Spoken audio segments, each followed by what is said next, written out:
Good afternoon. Welcome to the FTD University webinar titled Drive Profits by Understanding Your Cost of Goods Sold.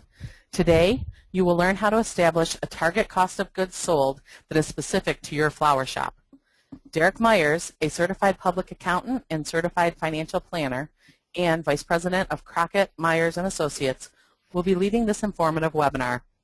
As a business consultant, Derrick has developed financial strategies that are unique in the floral industry and have proven instrumental in the growth of many florists.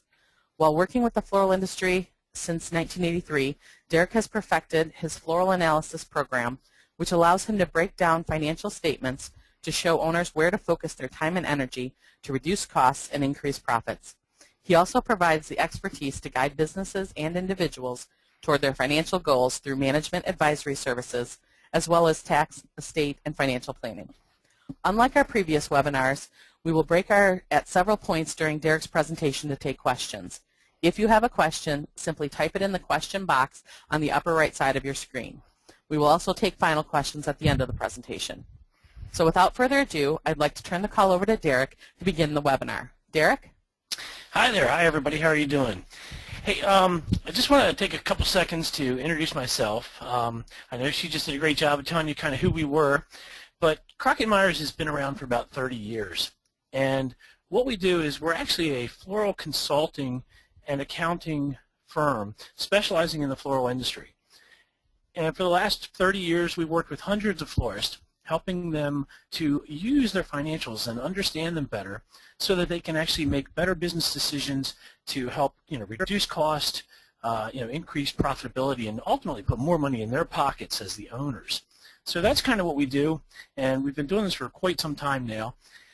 And we've become kind of the experts in the industry, so to speak, on this kind of topic. So what we're going to talk about today is establishing a target cost of goods that's specific to your flower shop.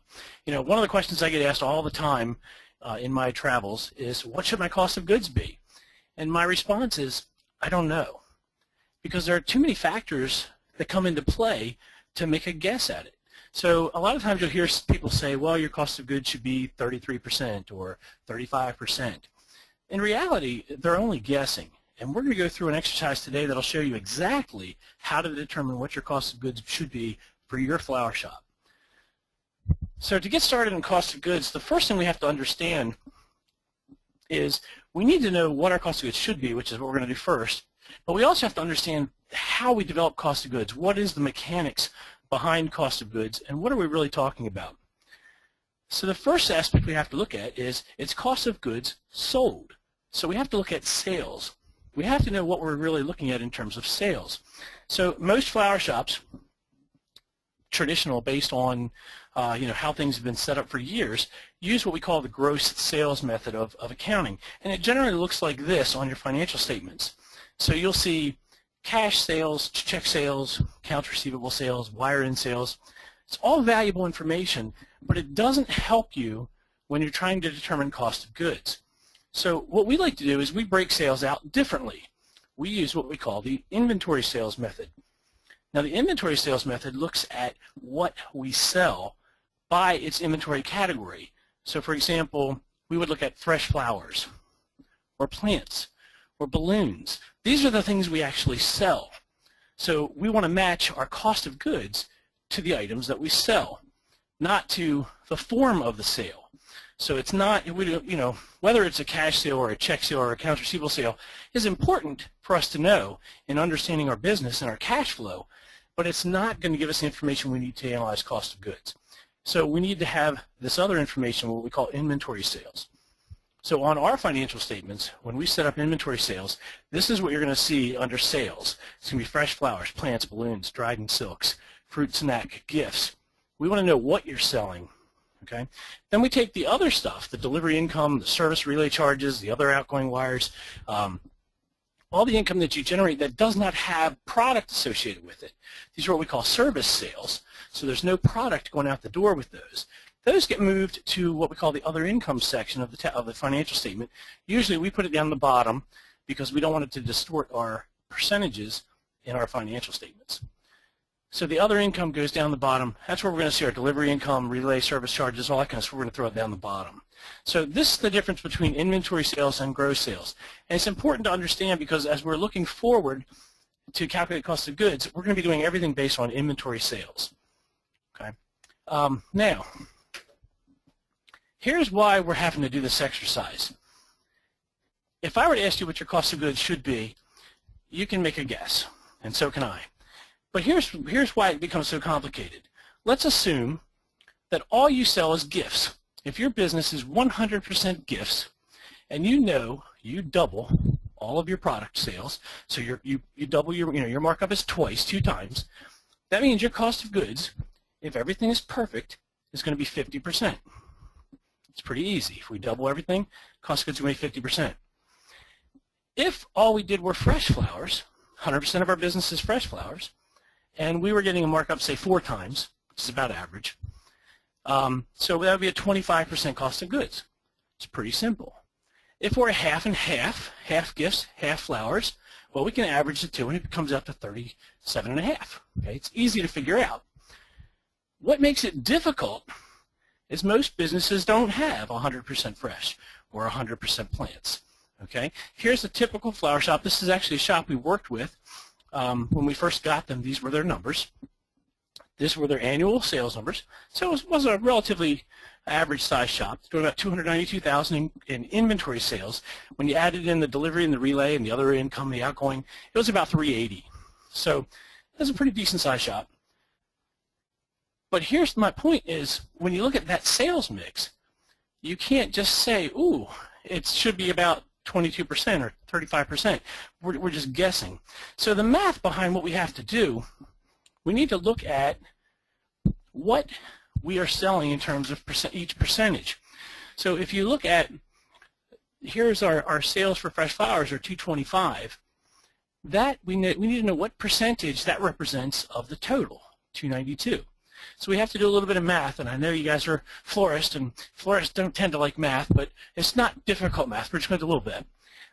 So if you take the 225, you divide it by 292, and you get a percentage of 76.9%. So all we're doing is dividing each category by the total.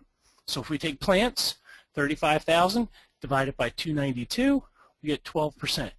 And we continue to do that with each category. 3,400 divided by 292, and we get 1.2. If you continue math all the way down, you'll see that the total of all the categories comes to 100%.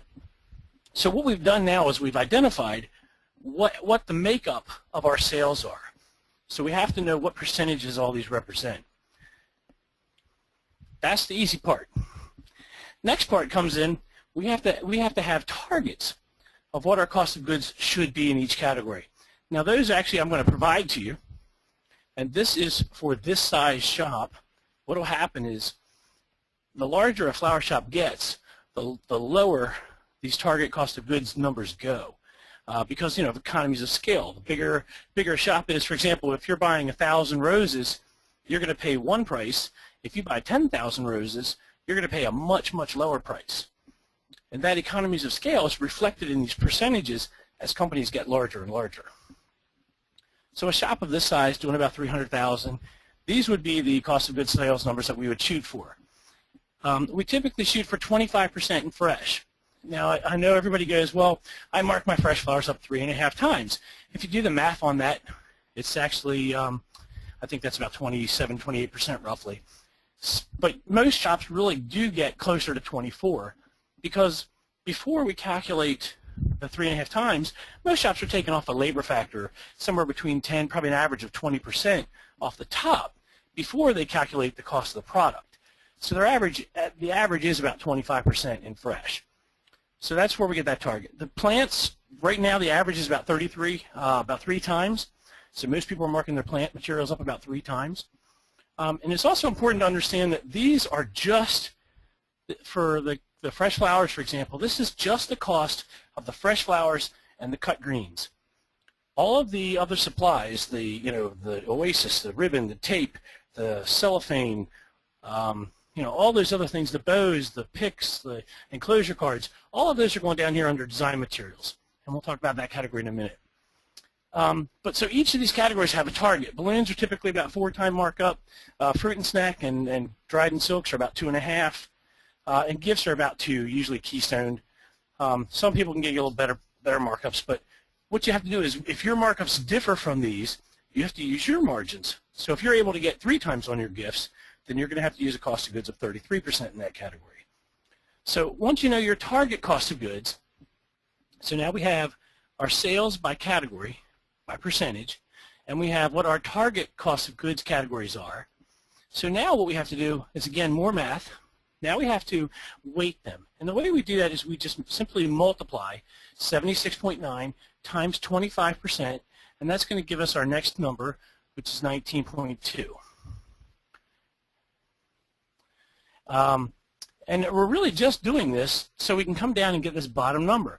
When we weight each one of these across, if you take 12% times 33%, it's 4%. So we're just weighting them based on what percentage of our business is at this margin.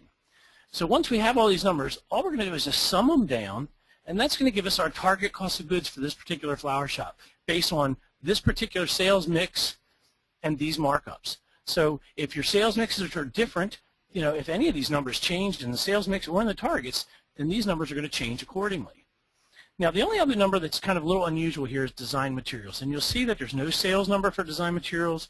There's no really even sales category here. So this number is actually a hard number that we've come up with over the years, and it typically runs between 8% to, on a very large shop, it drops to about 6%.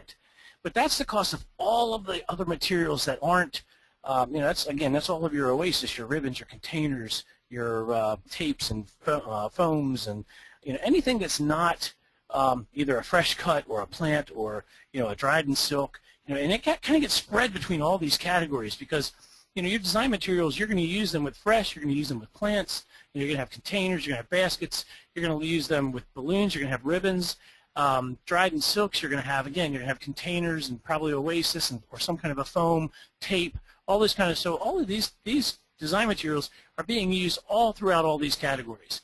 So we're looking at these with just the pure numbers. So when you look at dried and silk here, the only thing here is going to be the purchases of the dried and silk materials themselves. All the other supplies that go into it are going to be down here under design materials because we don't know when we buy them where we're going to use them. At least most of the time we don't.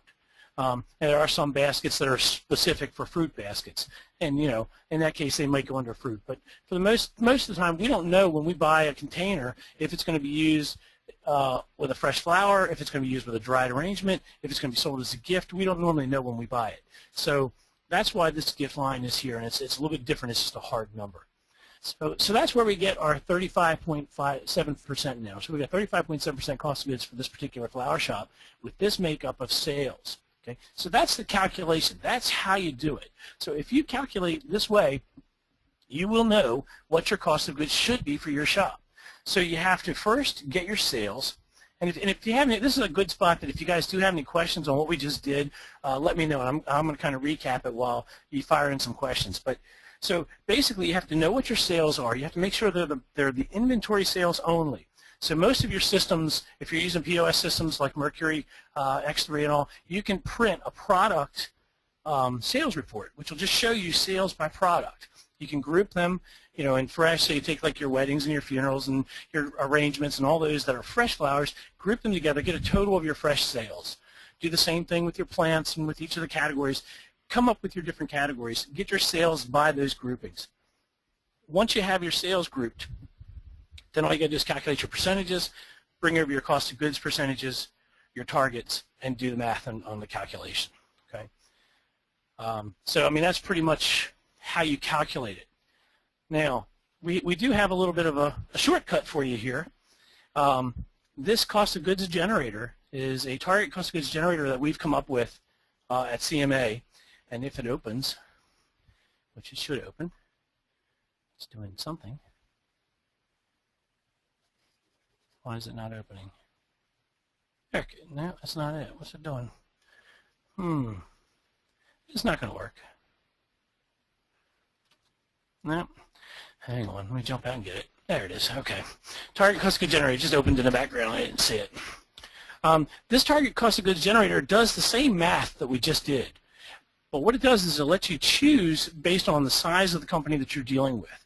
So if you are a company like the same size as what we just did, you would check off this box. So if you're between 0 and 750, and it automatically puts in the percentages for a shop your size. So you notice if there's nothing here, these are all 0. As soon as you check the size of your business, it fills in target percentages based on the size of your business. If you plug in your sales numbers, we'll use kind of the same ones. I don't remember them exactly, but we'll use. Hey, Derrick, it's Janet. Yes. Can you make that a little bit bigger? It's a little tough to read. It's very small on the screen. Ooh, Is it possible? Everything's On possible. the bottom right, there's a slider. Yeah, I can do that. Is that better? Yeah. Yeah, Okay. and you'll just have to scroll. It's still not doing full screen. Yeah, I can scroll over. It's still not doing full screen. But okay, No. so yeah, so Thank so you. you can see. Sure, thank you. You can see the size of your business. So you plug in your sales numbers, and again, I don't remember what they were exactly from the other slide, but we'll estimate pretty close. So you plug in your numbers, and it does all the math for you and says your cost of goods should be 35% based on this sales mix. So if these were your actual sales, you would have cost of goods of about 35%. Now here's what I wanted to show that's kind of neat. If, however, you were a large company, and let's say this was 1 month's sales, it redoes the calculation based on, again, like I talked about before, the economies of scale. And in this same example, cost of goods would be 28.3% for this particular shop. So if this was a large multi-million-dollar shop or a couple million-dollar shop doing $281 per month, their target is going to be 28% instead of 35%. So it's just a difference in the markups that they get. And that's one of the things that, one of the reasons that larger shops tend to, basically put a little bit more profit to the bottom line, a little bit lower cost, is because of their economies of scale. So that's that one. So that's pretty much a good shortcut for that math, to do all that math for you. So if you'd like a copy of this at the end of the program, I'm going to give you my email address. Just fire me an email saying, hey, send me the calculator, and I'll send you over a copy of the calculator. But it's very good. It helps in math, makes it a little bit easier to do that.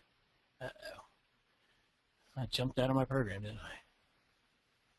All right, let me catch back up here. All right, so there's our math, 35%. And where were we? There we go. So target calculation. Okay, so now we know how to determine what our cost of goods should be. That's the first part of the equation. Next thing we have to look at is what our cost of goods sold really are. So again, now we got to do some more math. I know you guys love math, but see, I love worksheets. I'm an accountant, so I have another worksheet for you to fill out.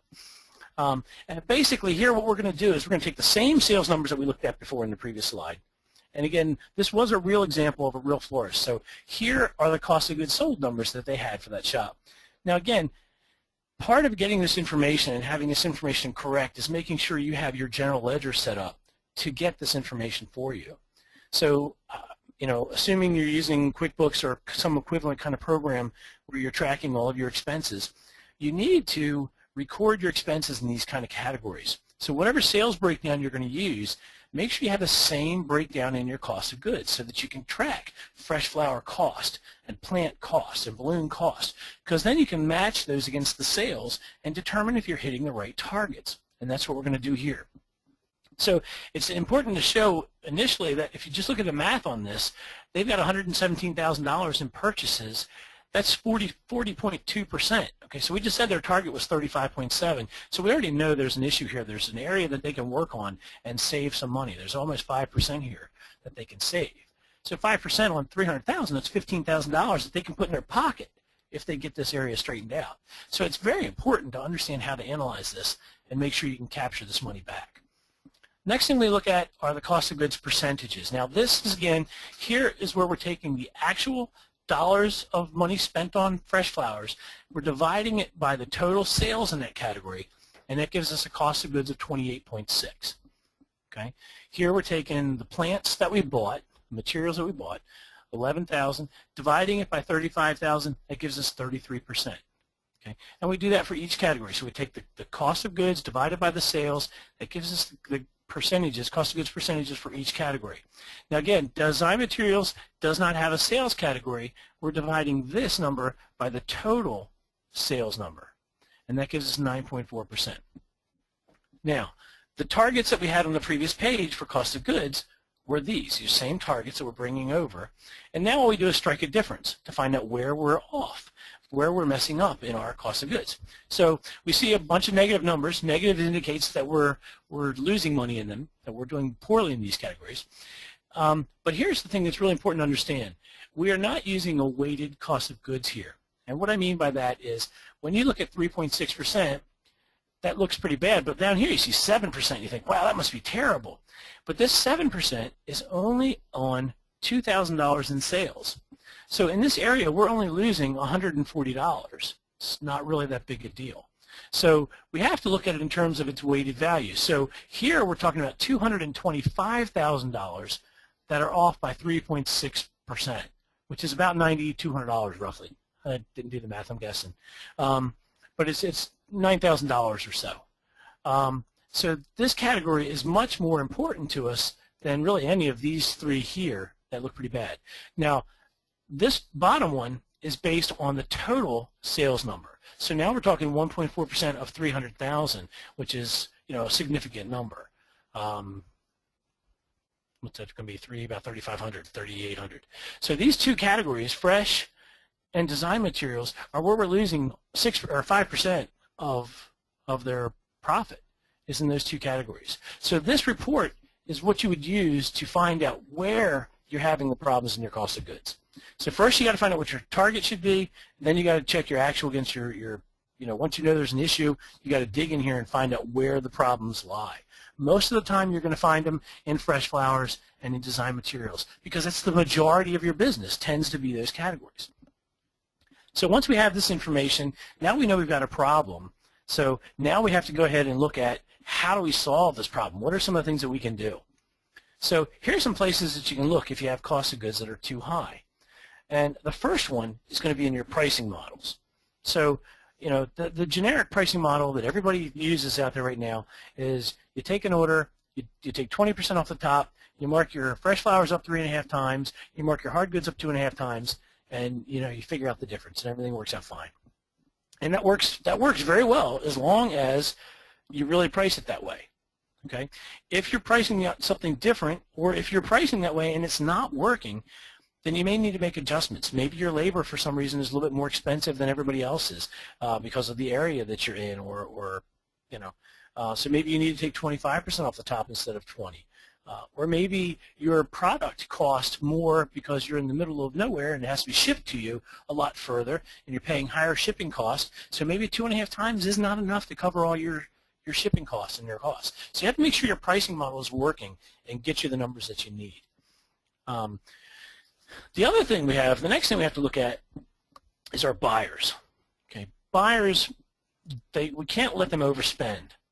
The problem with most florists is they don't buy based on any kind of a budget. They buy based on what they think they're going to need for the week. And don't get me wrong, I know you guys do this all the time, and a lot of florists are really in touch with what they need. They buy it very well, but they're probably not having a problem in cost of goods. But if you are, this is one of the areas you need to look at. And here's what happens. If buyers have two things they have to do that they're responsible for. The first thing they've got to do is they can't overpay. So they've got to find the best price out there. They need to spend some time shopping. They need to look into possibly buying direct, depending on kind of volumes you're dealing with, working through a buying club or a buying company. What is the best way to get that product in at the best price? Okay. The other side of it is they can't overspend. Okay, and they sound the same, but they're really two different things. Overspending is really just buying too much. So maybe they bought a whole bunch of stuff that's sitting in inventory and it's not being sold, or hopefully it's not fresh flowers and dies in the cooler, but hopefully so you've got to hold them accountable, especially if your buyer is not the same person that is in the cooler every day. I mean, depending on the size of your shop, I have some guys where all they do is buy. And then have other places where the buyer is the owner, who is the designer, who is doing it all. So if you're the person that's doing it all, you're going to have a pretty good feel of all of this. But as you get bigger, it's more important to keep control of your buyer and make sure you know what they're doing.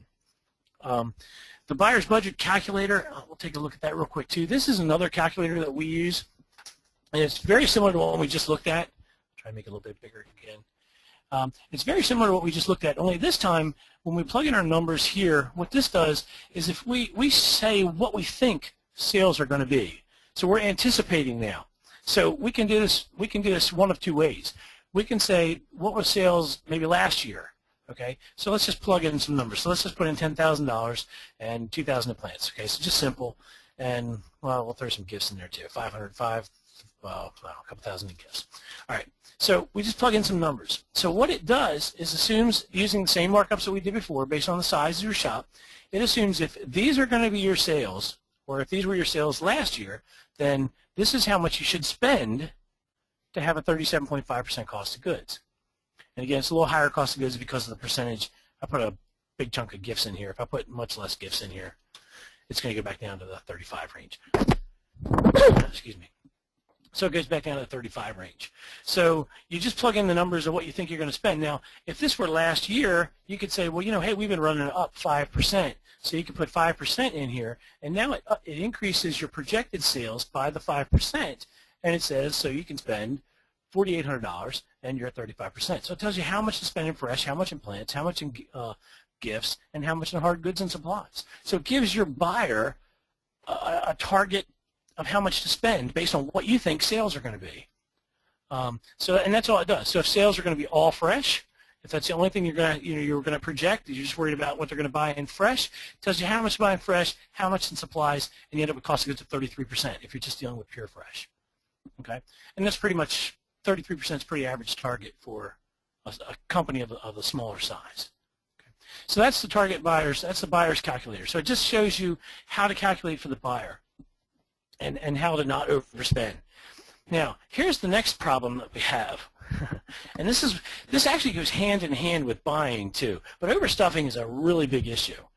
So you really have to make sure when you're working with your designers, you're talking to your designers, make sure they understand just how expensive it is to overstuff. The industry numbers that I've always heard is that one extra flower per arrangement per designer over the course of the year equals $10,000. That's crazy. So just think if you're one of these shops that have 6 or 7 designers and they're all overstuffing, it's costing you 60, 70 grand a year in overstuffing cost. But here's what happens. It's not just the buyer's problem, it's not just the designer's problem. We get into what I call the buying and overstuffing loop. And here's what happens. The buyer goes out and buys all of his stuff for the week, or let's just say for simplicity it's once a week. So once a week he buys, all the stuff comes in on Monday. The designers, they're looking at the stuff in the cooler, they're working everything out perfectly, they're pricing it very well, nothing's being overstuffed, it's all looking beautiful. By about Wednesday, they're looking at that cooler going, we have a ton of flowers in there that are going to die if we don't get them out of here. So all of a sudden they start putting a little bit of extra into the arrangements. And by Friday, if the coolers are still full, they're packing these arrangements full of stuff, trying to get it out the door because they don't want it to die. They'd rather it get into the hands of a consumer, somebody who can enjoy it, rather than letting it die in the cooler. Problem is now the buyer comes back on Friday afternoon, looks in the cooler and goes, man, I am good. We sold everything. This is perfect. I'll buy the same thing again next week. And the whole problem starts all over again. Causes 2 problems. One, now we have consumers who have gotten product at the end of the week that's very big and full and stuffed. Then they turn around and maybe they order next month, but they order on a Monday, and they get an arrangement that's the right size. They don't know it's the right size. To them, it's very small. And now they're calling you to complain because they didn't get near as much flowers as they did last month. So now you've got a customer that's unhappy, and they want a replacement or they want more flowers or something. You can't explain to them that, well, no, you got more than you should have last time. That's not going to fly. So you've got to try to make this person happy. The other problem is the buyer's back there buying the same thing again because he's looking at it like he's doing perfect. So here's the point you got to get through your designers. It is much better on Friday afternoon to have a cooler half full of dead flowers so that the buyer can look in there and go, oh, man, I really screwed up. I bought way too much. I'm going to have to cut back for Monday because now the loop doesn't continue, and they don't overstuff and overbuy every week. You've got to break that cycle. So, and it's got to start with your designers. They've got to not use that extra product. They've got to let it die in there so that the buyers can see it and break that loop. Okay, so that's the overstuffing, overbuying loop. And if you break that, you're going to save yourself a lot of money. Now, one of the other areas I hear a lot about is waste. But I'll tell you, I've been in a lot of flower shops. Most of the time, what I see on the floor is nothing but some stems and some leaves and some leftover stuff. I don't see a lot of flowers being wasted. I don't think that's where the problem is. If you really think that's your problem, I would recommend tracking it for a while, seeing what kind of number you're dealing with. I don't think it's as big an issue as most people feel it is. I think overstuffing is really the place where most people lose their money. Now, here's one of the other places that the big florists have learned that I think a lot of the little florists need to understand, and that is, don't give away your discounts. So what I mean by that is, if you usually pay 50 cents for your roses, and you call the wholesaler and he says, hey, I got roses for 25 cents today. It's the same brand you always buy. Do you want them? And of course you want them. The question is, do you want to buy more than you usually buy or not? If you're only going to buy your normal amount, you just saved money. You don't necessarily, although a lot of people think you don't have to go back and reduce your sale price on roses because you got a good deal. You want to now take that spread, that extra margin, and you want to make more money for yourself. So you sell the roses at the same price even though you paid half for them, and you're going to make a lot more money. Now, I'm not saying don't ever give away discounts. You may want to say, if he says, hey, I got roses for 25 cents, you may say, well, look, give me 3 times what I usually buy. I'm going to have a special, and I'm going to sell them. Well, that's different. But in the normal course of day, as your prices fluctuate up and down, when they go up, you've got to adjust after a certain point. But when they're going down, that's money for you. Okay? So you want to go ahead and keep that margin. When those prices drop or when you get a good deal, you want those margins. The other thing is, when you look at your pricing, your flower arrangements, and the pricing of your markups, take like your high watermark on your flower cost. Exclude your holidays because you can't sell flowers all day long at your Valentine's Day prices. It'll never work. But take like a high watermark, and then maybe go 80% of that number, and make sure that you stay. If that number is like above your actual cost most of the year, use that as your fixed price for your roses. So for example, and it's interesting because roses are probably not a good example because everybody pays 50 cents and they sell them. If you do a 3.5 time markup on that, that's $1.75. I don't know anybody that sells roses for $1.75. Most people sell them for $3.95 and they're paying 50 cents. So they're getting about 8 times on that. But the whole point is that price, that $3.95 price, is set so that you're making money on that all year. You got to make sure you're doing that with all your flowers. So make sure that all of the time you're making money. And then if you get a better buy, a better price, you don't give that away. You keep your price set on the sale price, and you make a little bit extra money in your cost of goods. That's what's going to help you make more money on the bottom line. So don't give away your discounts. Let's see. Is that it? I think that might be it. Oh, no, inventory. This is one of those things that I say to accountants. I say to accountants, and they don't like it either, but I say it to florists, and they roll their eyes at me like, am I really going to do this? Well, the answer is yes. You really need to do an inventory. I know it's not easy. It's difficult. It's time-consuming. Depending on the size of your shop, it could take days. But in order to know what your cost of goods are, you really have to have 2 numbers, a good opening inventory and a good closing inventory. So if you have an inventory at the beginning and end of each year on a minimum, that's the only way you're going to really know what your cost of goods are for the year. Because what happens is this. If I buy, and I'm just make simple numbers again. Let's say I start with no inventory. I buy $10,000 during the year. At the end of the year, I have $1,000 left. Okay, I spent $10,000, but my cost of goods are only $9,000 because I have $1,000 in inventory. Okay, so the next year, if I start with $1,000 in inventory and I buy $10,000 again, and I end with $1,000, this year my cost of goods are $10,000. So cost of goods change based on whatever your opening and ending inventory numbers do. So if they're always very, very close, it's not going to be such a big deal. But if from one year to the other, you have a big change in inventory, it's going to dramatically change your cost of goods numbers. So we recommend that you do this at least once a year, at the end of each year, because the end of the one year becomes the beginning of the next year. So as long as you have it at each, the end of each year, you've got to have a good inventory number, and that way you can calculate your cost of goods. Being the accountant, I would love to see it every month, but I know I've dealt with enough florists to know that once a year I'm lucky. So, but you've got to do that, because that makes a big difference in your cost of goods numbers, right? So I think that's all I had in terms of data today.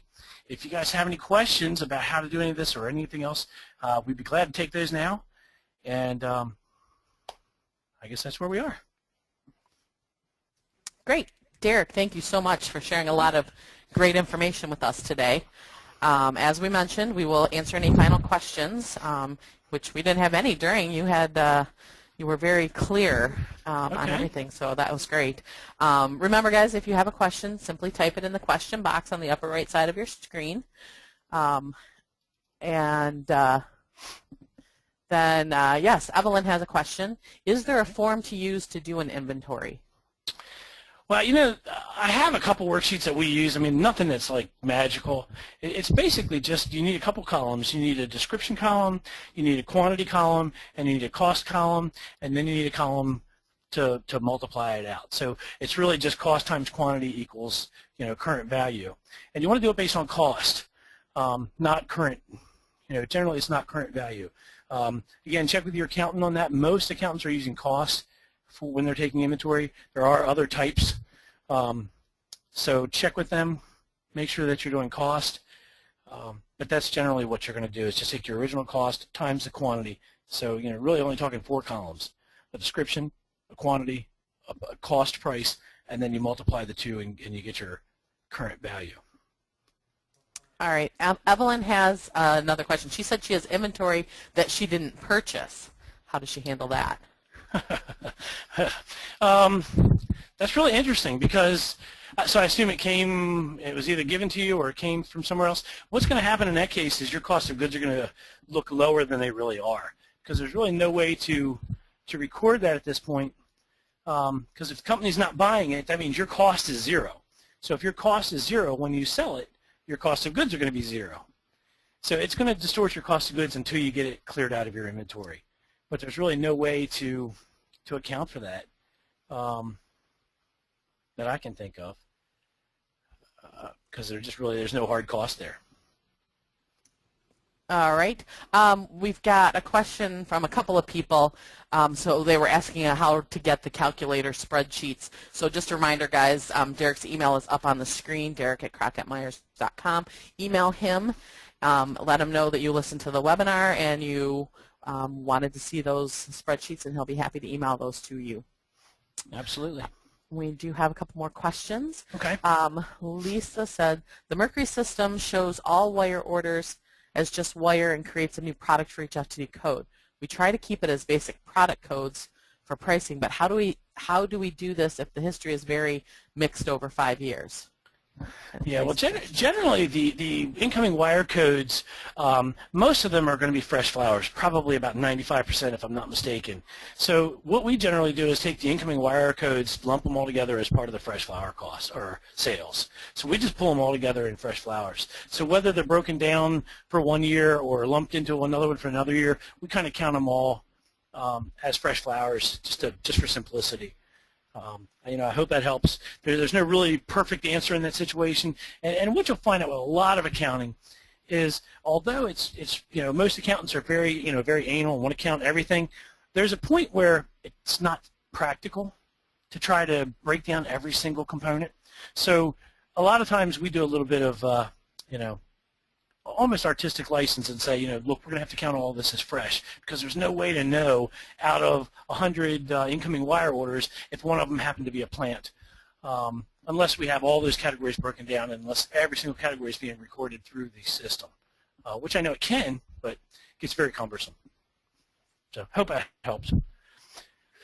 All right, we've got a question from Billy. She said, which accounting system is best for small shops? QuickBooks, Peachtree? I'm a QuickBooks man.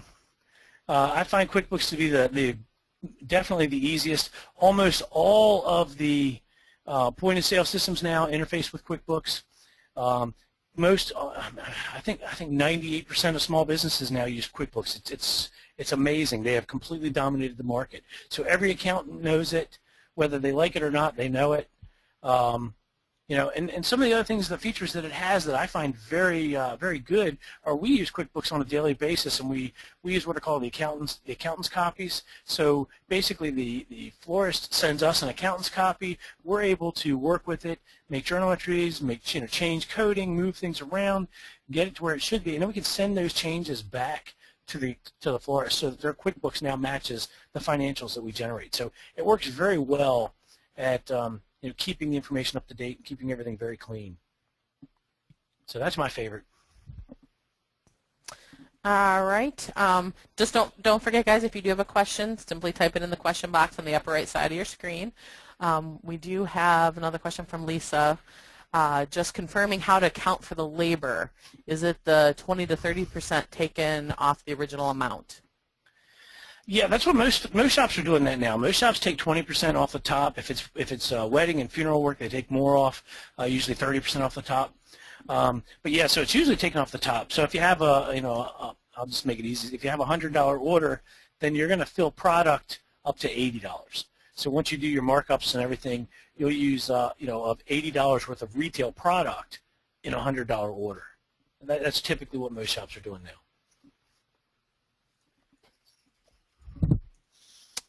All right.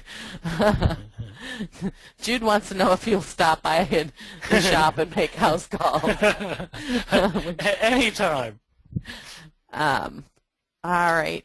Well, it looks like maybe that's it for questions today. Okay. Great. Again, guys, I just want to remind you, if you want the spreadsheets, Derrick's email address is on the screen. Please email him for those 2 worksheets. And also, if you want a copy, you can get a copy of the presentation slides. Is available on ftdi.com on the FTD University /FTD University. You can see there /webinar materials. Evelyn, actually, we do have a couple more questions that just came in, Derrick. Evelyn wants to know, is your service available for our businesses? Yes, absolutely. We work with florists right now all over the country. I think we're in 28 states right now. So yeah, we're traveling all over the country, working with florists every day. That's what we do. So if you're interested, just when you email me, just contact me there as well, and just let me know, and I'll be glad to give you a call and talk to you.